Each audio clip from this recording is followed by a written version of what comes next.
जो वर्तमान में छात्रों और बेरोजगारों का जो उत्तराखंड में आंदोलन था, वो बहुत एक जबरदस्त आंदोलन था पेपर लीक के मामले में, और जनता में बहुत तगड़ा आक्रोश था।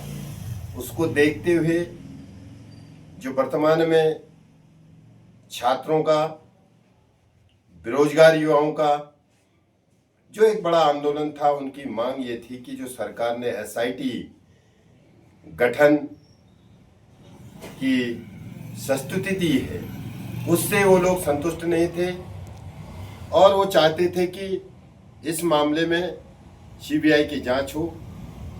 और इसी के तहत जनभावना को देखते हुए हमने सरकार से आग्रह किया था कि वर्तमान जो परिस्थितियां हैं उत्तराखंड की, पूरा युवा और बेरोजगार आंदोलित रहता है। उत्तराखंड में एक माहौल खराब हो रहा है और जनहित को देखते हुए, बेरोजगारों की मांग को देखते हुए, छात्रों की मांग को देखते हुए जो न्यायचित है उसमें सीबीआई की जांच हो।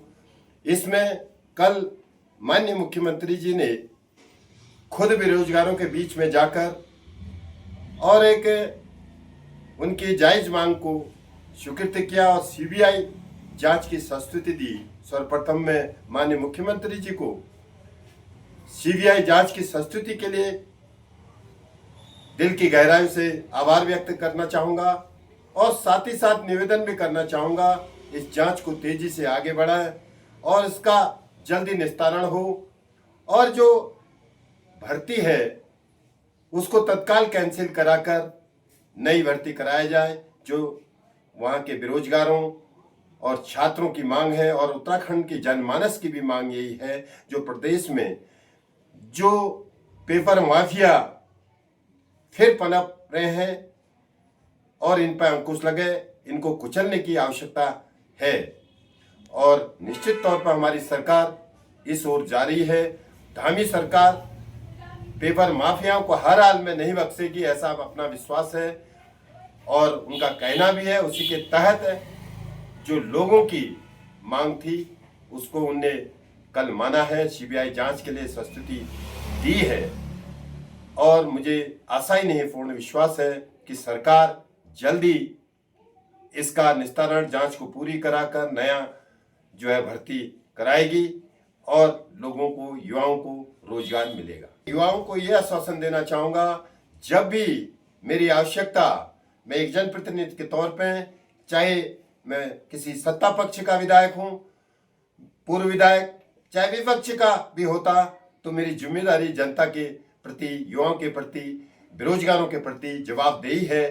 जो उनके हित में हो और जो जनता के हित में हो, उसके लिए जब भी मेरी जरूरत पड़े मैं उनके बीच में होऊंगा, उनकी आवाज को बुलंद करूंगा।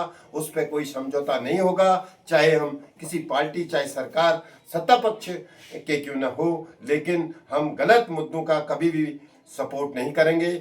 आज अगर पेपर लीक हुआ है तो हम पहले व्यक्ति थे कि हमने कहा ये पेपर लीक हुआ है और जनता के साथ अन्याय हुआ है, बेरोजगारों के साथ अन्याय हुआ है, छात्रों के साथ अन्याय हुआ है। उसी को लेकर हमने प्रेस भी की थी और हमने सरकार से भी मांग की थी कि तत्काल इसमें जो है सीबीआई जांच जो जनता चाह रही है उसको करें और इस भर्ती को निरस्त करके पुनः नई व्यवस्था करें। यही मेरा संदेश है युवाओं को और बेरोजगारों को। जब भी हमारी जरूरत पड़ेगी हम एक सेवक के तौर पे, एक राजनीति के तौर पे उनके साथ खड़े रहें।